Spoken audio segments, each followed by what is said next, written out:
Salam sejahtera bagi kita semua di dalam kasih Kristus Yesus yang senantiasa memelihara, yang senantiasa menopang, senantiasa menjagai, dan juga yang senantiasa memberkati kehidupan kita. Puji Tuhan, saudara-saudara. Saya mengucapkan selamat beribadah untuk kita semua, secara khusus jemaat-jemaat GKR Kota Damai yang ada di Trosobo, yang ada di Krikilan, yang ada di Legundi, maupun yang ada di Pasinan, dan juga yang ada di Uringinanom, Perumahan Lotus, dan juga jemaat yang ada di Kota Damai. Tuhan Yesus memberkati kita sekalian. Saya mengucapkan selamat memperingati hari Pentakosta, ya, hari turunnya Roh Kudus kepada setiap orang-orang yang percaya kepada Yesus Kristus. Ya, puji Tuhan, kita boleh mengalami yaitu Roh Kudus dalam kehidupan ini. Kita dipenuhi oleh Roh Kudus karena kita sudah percaya kepada Yesus Kristus. Puji Tuhan, sebelum kita mendengarkan firman Tuhan, terlebih dahulu kita berdoa. Mari kita berdoa. Bapa kami yang ada dalam kerajaan surga, kami mengucap syukur ya Tuhan atas berkat kasih dan pertolongan Tuhan dalam kehidupan kami. Terima kasih Tuhan untuk kesempatan saat ini Tuhan. Kami boleh mendengarkan kebenaran firman Tuhan. Kami boleh belajar bersama-sama akan kebenaran firman Tuhan. Oleh karena itu ya Tuhan, beri kami hikmat, buka hati dan pikiran kami, berikan kami pengertian untuk kami boleh mengerti bersama-sama di dalam kebenaran firman Tuhan. Terima kasih ya Tuhan Yesus, berkati hamba-Mu Tuhan. Pakai mulut lidah hamba-Mu untuk menyampaikan apa yang menjadi isi hati Tuhan. Terima kasih Tuhan Yesus, dan kami siapkan hati kami dan hidup kami untuk mendengarkan firman Tuhan. Dalam nama Tuhan Yesus Kristus, kami sudah berdoa dan mengucap syukur. Amin.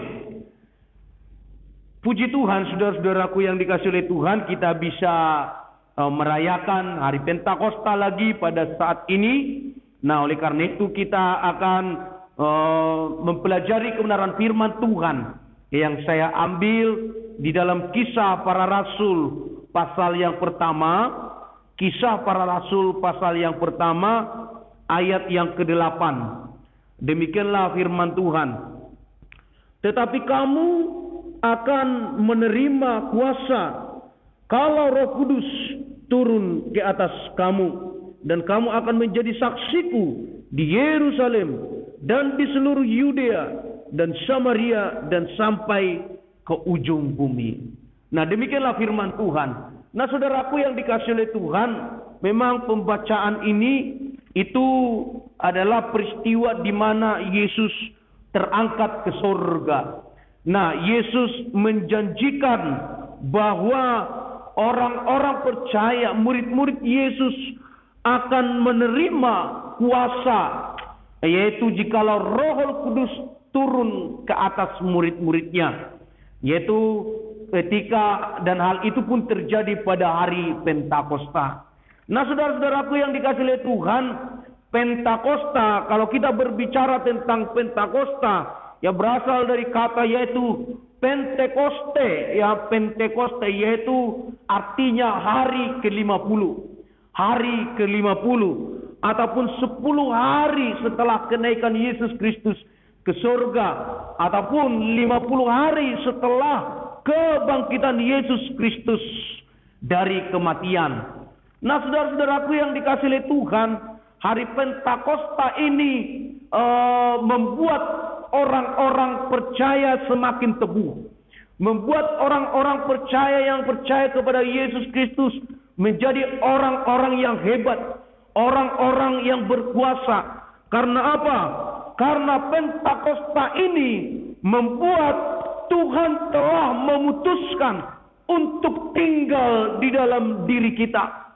Karena apa? Hari Pentakosta itu Tuhan telah memutuskan untuk apa? Tinggal di dalam diri kita. Nah, oleh karena itu saudara-saudaraku yang dikasihi oleh Tuhan, kita yang percaya kepada Yesus Kristus bukan lagi hanya sekedar agama saja. Nah, kalau kita berbicara tentang agama, ya agama-agama itu, ya Tuhannya itu di luar. Tetapi kita melebihi daripada agama karena apa? Kita ini sudah dipenuhi oleh Roh Kudus. Dan Roh Allah itu sudah tinggal di dalam diri kita sendiri.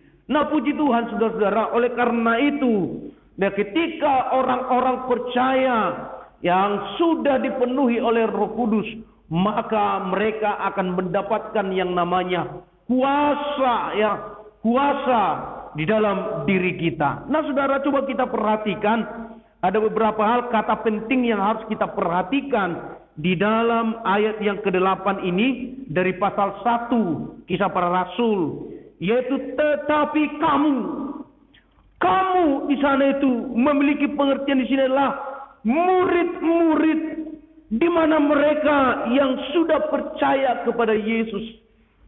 Nah, jadi kamu akan menerima kuasa.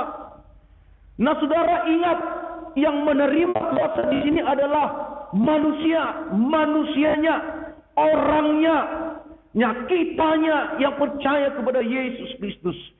Jadi bukan suatu barang, bukan suatu benda, ataupun bukan suatu gedung. Tuhan mencurahkan kuasa itu, Tuhan mencurahkan Roh-Nya.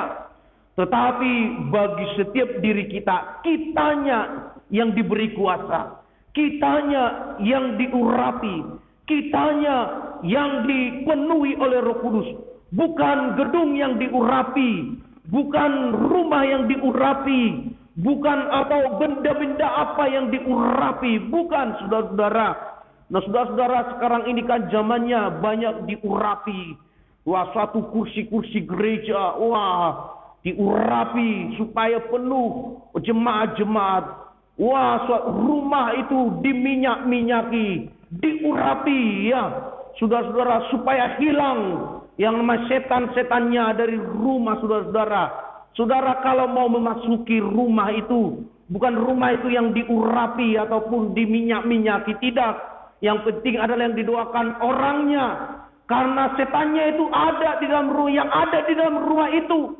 Nah, setannya itu yang harus didoakan, ya. Nah, yang ada di rumah itu. Nah, saudara-saudaraku yang dikasihi oleh Tuhan, jadi penting harus kita sadar, kita harus pahami pengurapan itu, minyak itu, tidak ada faedahnya dalam gedung atau rumah, ya. Saudara keliru itu, saudara-saudara. Ada yang diminyaki, ada yang diurapi, apa segala macam, ya. Saudara-saudaraku yang dikasihi oleh Tuhan, apa dikatakan? Kamu akan menerima kuasa. Ya. Jadi yang diurapi, yang dipenuhi oleh Roh Kudus itu diberi kuasa, yaitu kita, saya dan saudara. Nah, oleh karena itu saudaraku yang dikasihi oleh Tuhan, ingatlah ketika kita dipenuhi oleh Roh Kudus, ya, Roh Kudus tercurah atas kehidupan kita, maka saya dan saudara mendapatkan suatu power, kuasa yang daripada Tuhan Yesus. Nah, kemudian hal yang kedua, kata yang penting harus kita ingat di sini adalah yaitu mengenai kuasa. Tetapi kamu akan menerima kuasa. Yang kedua, kuasa, saudara. Kuasa di sini berbicara tentang kekuatan, yaitu dunamis, tenaga ataupun power. Nah, itu berbeda dengan Yohanes pasal 1, berbeda dengan Yohanes pasal yang pertama itu ayat yang ke-12. Kalau Yohanes pasal 1 ayat 12 dikatakan di sana itu, tetapi semua orang yang menerimanya diberinya kuasa supaya menjadi anak-anak Allah, yaitu mereka yang percaya dalam nama Yesus ataupun namanya. Nah, saudaraku yang dikasihi oleh Tuhan, kata kuasa yang dipakai di dalam Yohanes 1 ayat 12 itu adalah exousia. Exousia itu adalah suatu otoritas menjadi anak-anak Allah, ya, otoritas menjadi anak-anak Allah. Nah, saudara-saudaraku yang dikasihi oleh Tuhan, jadi kalau kuasa yang dipakai di dalam Kisah Para Rasul ini, yaitu berbicara tentang dunamis ataupun power ataupun kekuatan yang diberikan oleh Tuhan kepada kita. Nah, oleh karena itu saudara-saudaraku yang dikasihi oleh Tuhan, kuasa yang diberikan ini adalah suatu kuasa dan kekuatan, power untuk apa? Mengusir roh jahat, urapan menyembuhkan orang sakit, ataupun mengadakan tanda-tanda. Ya, dan saudara-saudaraku yang dikasihi oleh Tuhan, kuasa ini akan menyertai setiap orang percaya. Kalau dikatakan Roh Kudus turun ke atas kita, kalau Roh Kudus itu sudah ada dalam diri kita, kita memiliki power, ya, kuasa ilahi, kuasa yang daripada Tuhan. Nah, saudara bayangkan, jikalau Allah sudah tinggal di dalam kita, ya, dan Allah memberikan kuasa bagi kita melakukan hal-hal yang ajaib, perkara-perkara yang besar dalam kehidupan ini. Nah, oleh karena itu saudaraku yang dikasihi oleh Tuhan, pastikan hidup kita sudah terima Yesus Kristus, maka kita akan diberi rohnya yang kudus, yaitu Roh Kudus, untuk tinggal dan dimeteraikan dalam kehidupan kita ini.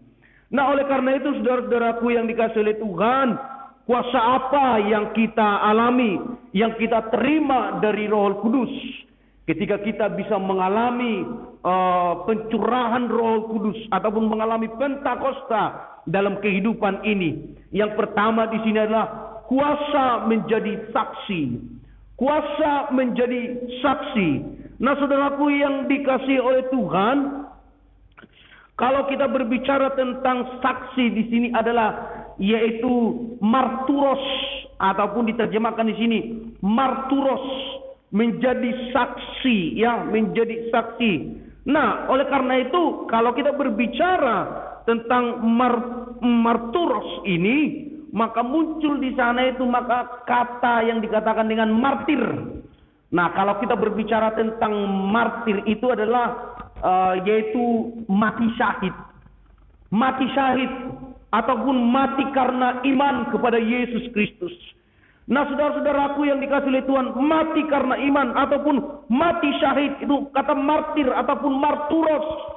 Nah, saudara-saudara, memang banyak orang-orang ataupun pengikut-pengikut Kristus ataupun murid-murid Yesus yang mati martir ataupun mati syahid, mati karena iman kepada Yesus Kristus. Contohnya ya Petrus, mati martir, dia disalib terbalik. Nah, kemudian siapa lagi? Ya Yakobus, saudara-saudara, dia dipenggal kepalanya. Dan kemudian Thomas, ya, dikuliti, dia menginjil ke India. Nah, kemudian siapa? Markus itu dia mati martir di Mesir, saudara-saudara. Banyak kematian-kematian yang mengerikan karena iman, karena menjadi saksi kepada Yesus, ataupun mati martir karena imannya kepada Yesus Kristus. Nah, saudara-saudara, mati martir di sini.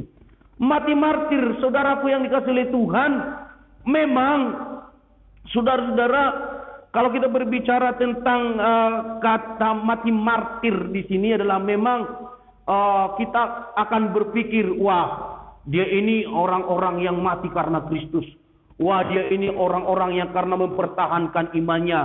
Oh, mereka ini karena orang-orang yang setia, karena mati, karena mempertahankan imannya dia sampai mati. Nah, saudara-saudaraku yang dikasih, tapi ada hal yang terpenting. Kata marturos ini yang harus kita pikirkan dan harus kita renungkan bersama, yaitu bukan di cara matinya, tetapi cara hidupnya. Nah, artinya apa, saudara-saudara? Bahwa marturos ini bukan cara matinya, tetapi cara hidupnya menjadi saksi di dunia ini, saudara-saudara. Oleh karena itu, orang yang menjadi saksi, orang yang diberi kuasa menjadi saksi, apapun bayarannya, saya akan tetap setia. Mati bagaimanapun, saya akan hidup dalam kebenaran. Dan apapun bayarannya, saya tetap mengikuti kehendak Tuhan. Dan apapun bayarannya, saya akan tetap mengikuti Yesus sampai saya mati. Itu yang terpenting, cara hidupnya. Nah, saudara-saudara, untuk itulah memang sulit dalam kehidupan ini. Tetapi Tuhan telah memberikan kuasa, power, tenaga untuk apa? kita bisa melakukan seperti itu. Seperti apa tadi? Yaitu berapapun harganya, berapapun bayarannya, saya akan tetap mengikuti Yesus. Saya akan tetap hidup dalam firman-Nya. Saya akan tetap hidup dalam kebenaran. Itu yang terpenting, saudara-saudara. Nah, harus kita renungkan ini bersama-sama. Orang menjadi saksi itu, ya, harus berani. Berapapun bayarannya, ya, berapapun bayarannya, harus setia sampai akhir hidup ini. Nah, itulah marturos. Marturos, saudara-saudara. Mari kita menjadi orang-orang yang memiliki saksi dalam kehidupan ini. Menyaksikan apa? Menyaksikan kematian Yesus, kelahiran Yesus Kristus. Menyaksikan penderitaan Yesus Kristus. Menyaksikan kematiannya. Menyaksikan kebangkitannya. Menyaksikan kenaikannya ke surga. Bahkan kita bisa menyaksikan apa? Kebaikan-kebaikan yang Tuhan anugerahkan bagi kita. Nah, oleh karena itu, saudara-saudaraku, menjadi saksi. Menjadi saksi dalam kehidupan ini harus menjadi prioritas utama kita. Harus menjadi apa? Prioritas utama dalam kehidupan kita ini. Ya, itulah saudara-saudara, kita ditugaskan menjadi saksi. Itu menjadi suatu tugas, tanggung jawab kita. Mandat amanat agung yang Tuhan berikan bagi kita, yaitu menjadi saksi di tengah-tengah dunia ini. Yang kedua, saudara-saudara, kuasa berbuat baik. Ya, kuasa apa yang kita terima dari Roh Kudus, yaitu kuasa untuk berbuat baik. Coba kita perhatikan di dalam Kisah Para Rasul pasal yang ke-10 ayat 38, demikian firman Tuhan. Ayat 38, yaitu tentang Yesus dari Nazaret. Bagaimana Allah mengurapi dia dengan Roh Kudus dan kuat kuasa. Dia yang berjalan berkeliling sambil berbuat baik dan menyembuhkan orang-orang yang dikuasai iblis, sebab Allah menyertai dia. Nah, saudara-saudara, ini berbicara tentang Yesus Kristus, orang Nazaret. Orang Nazaret yang dibaptis oleh Yohanes. Nah, saudara, ketika Yesus diurapi oleh Roh Kudus, maka Yesus itu melakukan banyak mujizat. Dan dengan kuat kuasa, itu kuat kuasa juga berkata dunamis, power, tenaga. Yesus melakukan penyembuhan orang-orang sakit, mengusir setan, dan juga melakukan perbuatan baik. Melakukan perbuatan baik. Nah, ini yang penting kita harus renungkan, saudara. Ternyata Roh Kudus itu turun ke atas kita. Roh Kudus memenuhi hidup kita ini. Untuk apa? Memampukan kita berbuat baik. Ya, memampukan kita berbuat baik. Nah, sekarang pertanyaannya, kebaikan seperti apa? Di dunia ini kan banyak kebaikan-kebaikan. Nah, saudaraku, ada kebaikan. Banyak kebaikan, ada kebaikan agama, saudara-saudara. Kebaikan agama itu adalah kebaikan di mana orang bersungguh-sungguh mengejar dan juga melakukan perbuatan baik. Untuk apa? Untuk masuk surga. Untuk hidup kekal. Nah, saudaraku, berbuat supaya apa? Supaya selamat. Berbuat baik supaya selamat, saudara-saudara. Nah, hal ini, saudara, ini menjadi suatu perbuatan baik agama namanya. Jadi ada orang bilang, wah, kita harus banyak-banyak berbuat baik. Supaya nanti kalau ditimbang itu lebih berat kebaikan daripada kejahatan. Maka kita masuk surga. Nah, saudara-saudara, kita harus berbuat baik, berbuat amal yang banyak-banyak. Supaya apa? Di akhir hidup nanti. Ataupun nanti di kehidupan yang berikutnya, menurut kepercayaannya, di kehidupan yang berikutnya kita menjadi orang yang terhormat. Nah, karena apa? Kalau kita menjadi tidak berbuat baik, maka kita akan turun level. Mungkin kita nanti di dalam kehidupan berikutnya mungkin menjadi monyet kah, menjadi binatang, karena itu reinkarnasi. Kebaikan agama, saudara-saudara, orang banyak berbuat baik. untuk mendapatkan keselamatan, tetapi kehidupan kita orang percaya bukan demikian. Keselamatan kita hanya karena kasih karunia Tuhan. Nah, yang kedua dikatakan kebaikan dunia. Banyak kebaikan dunia di sini yang dilakukan oleh orang, yang dikerjakan oleh orang. Ya saudara, ada orang berkata, lu baik, saya akan baik. Lu jahat, saya akan lebih jahat. Saudara-saudara, kalau menurut saya ini orang baik apa enggak? Nah, coba kita bayangkan. Ini bukan ada tipe orang baik seperti ini. Lu baik, saya akan baik. Lu jahat, saya lebih jahat. Mana bukan ada orang baik kayak gitu. Enggak ada orang baik. Orang baik itu kalau dijahati, dia akan membalas dengan kebaikan. Nah, saudara, orang melakukan kebaikan karena orang baik itu normal. Orang jahat karena dijahati itu normal. Tetapi satu hal yang luar biasa dan sulit dilakukan. Orang menjahati kita, tapi kita melakukan yang baik. Nah, itu hal yang luar biasa. Nah, saudara-saudaraku yang dikasihi, itulah kebaikan dunia. Dan juga yang ketiga di sini, kebaikan yang daripada Tuhan, kebaikan Tuhan. Nah, saudara, ketika Roh Kudus tinggal di dalam kita, nah, ketika Roh Kudus itu sudah memenuhi hidup kita, nah, maka ada suatu karakter yang harus kita kerjakan, yaitu kebaikan. Yaitu berbuat baik itu dalam kehidupan kita sebagai orang percaya. Mengapa kita harus berbuat baik? Karena apa? Karena Tuhan sudah tinggal di dalam diri kita. Karena Tuhan sudah ada dalam diri kita. Roh Kudus sudah berdiam di dalam diri kita. Oleh karena itu, itulah alasannya kita harus berbuat baik. Mengapa kita berbuat baik? Karena ada kuasa Allah. Karena ada Allah yang tinggal di dalam kita. Nah, tidak ada alasan lain. Oleh karena itu, makanya kita itu kalau orang jahatin kita itu pasti harus melakukan perbuatan baik. Jadi ini namanya suatu kebaikan tanpa syarat. Ya, suatu kebaikan yang tanpa syarat. Tanpa syarat, saudara-saudara. Jadi sekalipun kita dijahati, harus kita berbuat baik. Sekalipun kita dihina, kita harus berbuat baik. Sekalipun kita ditekan, kita harus berbuat baik. Sekalipun kita ditipu, kita harus berbuat baik. Sekalipun kita itu diperlakukan hal-hal yang tidak baik, kita harus membalas dengan suatu kebaikan. Kebaikan orang percaya adalah kebaikan yang tanpa syarat. Makanya Yesus berkata, kalau tampar pipi kiri, berikan juga pipi kanan. Nah, saudara-saudara yang dikasihi oleh Tuhan, itu membicarakan suatu kebaikan tanpa syarat. Karena Yesus juga melakukan kebaikan bagi kita, bagi saya dan saudara, tanpa syarat. Yesus menyelamatkan kita tanpa syarat. Nah, karena itu saudara-saudaraku yang dikasihi oleh Tuhan, tidak ada unsur suatu kebaikan dan juga perbuatan baik yang kita lakukan sehingga Yesus menyelamatkan kita. Tidak, saudara-saudara. Semata-mata hanya karena kasih. Adakah Yesus menyelamatkan kita karena syarat? Saudara, karena syaratnya, kalau kau baik, saya akan selamatkan saya akan selamatkan kamu. Adakah Yesus mengatakan seperti itu? Tidak.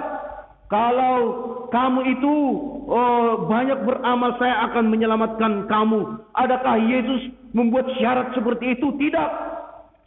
Kalau kamu itu rajin melayani, saya akan menyelamatkan kamu. Kalau engkau itu rohani, kalau engkau itu berbuat banyak yang baik di dunia ini, saya akan menyelamatkan kamu. Apakah Yesus pernah menyatakan syarat seperti itu? Tidak. Nah, oleh karena itu perbuatan baik kita juga harus tanpa syarat kepada apa? Kepada orang-orang, supaya kita bisa memancarkan kasih yang daripada Kristus Yesus. Puji Tuhan, saudara-saudaraku yang dikasihi oleh Tuhan. Marilah kehidupan kita ini selalu berbuat baik. Karena Tuhan sudah memberikan kita kuasa untuk berbuat baik. Puji Tuhan. Yang terakhir, yang ketiga. Kuasa melewati dan mengerjakan hal yang mustahil. Ya, Roh Kudus turun ke atas kita. Roh Kudus memenuhi kita. Untuk memberikan kuasa melewati, mengerjakan hal-hal yang mustahil. Coba kita perhatikan di dalam Lukas pasal 1 ayat 35. Lukas pasal 1 ayat 35, demikian firman Tuhan. Jawab malaikat itu kepadanya, Roh Kudus Kudus akan turun ke atasmu, dan kuasa Allah yang Maha Tinggi menaungi engkau. Sebab itu anak yang akan kau lahirkan itu akan disebut kudus, anak Allah. Nah, saudara-saudaraku, ini perbincangan Maria dengan malaikat. Malaikat itu berkata, Roh Kudus akan turun ke atasmu, dan kuasa Allah yang Maha Tinggi akan menaungi engkau. Nah, saudara-saudaraku yang dikasihi oleh Tuhan, kelahiran Yesus ini adalah menjadi hal yang sangat mustahil bagi manusia. Kelahiran Yesus ini menjadi suatu hal yang mustahil bagi manusia. Kenapa? Sebab Yesus itu lahir dari seorang perawan yang bernama Maria, tanpa bersetubuh dengan laki-laki, tanpa disentuh oleh laki-laki. Tapi Yesus bisa lahir. Ini menjadi satu mujizat, saudara-saudara. Mengapa bisa menjadi satu mujizat? Mengapa bisa terjadi hal-hal seperti itu? Ataupun kelahiran Yesus yang begitu dahsyat, yang mustahil bagi pikiran manusia. Karena apa? Saudara-saudara, kita lihat bahwa Allah berada di segala ciptaannya. Yesus sanggup melakukan hal-hal yang mustahil. Yesus sanggup melakukan hal-hal yang tidak bisa pikirkan. Yesus sanggup melakukan apa saja yang dikehendakinya. Nah, oleh karena itu, saudara, kelahiran Yesus ini adalah menjadi suatu yang mustahil. Menjadi satu mujizat yang luar biasa yang pernah ada di tengah-tengah dunia ini. Dan yang kedua, saudara-saudaraku yang dikasihi oleh Tuhan, kalau kita berbicara tentang Maria, keamanan Maria dan keselamatan Maria harusnya adalah menjadi suatu ancaman yang serius. Menjadi suatu ancaman yang sangat serius dalam kehidupan Maria. Kenapa? Karena Maria itu hamil di luar nikah. Hamil di luar nikah itu adalah suatu pelanggaran yang berat sekali di dalam agama Yahudi. Sangat-sangat perbuatan kotor sekali. Saudara, kalau orang didapati hamil di luar nikah itu 7 lapis hukuman, 7 berlapis. Dan hukumannya akan ada kematian. Kalau enggak dirajam dengan batu, saudara-saudara ya. Dirajam dengan batu, dilempari dengan batu. Ataupun kemudian ditempatkan di satu tebing dan kemudian didorong, dijatuhkan. Kemudian apa? Dimasukkan ke dalam sumur, kemudian dilempar dengan batu, pecah kepalanya sampai mati.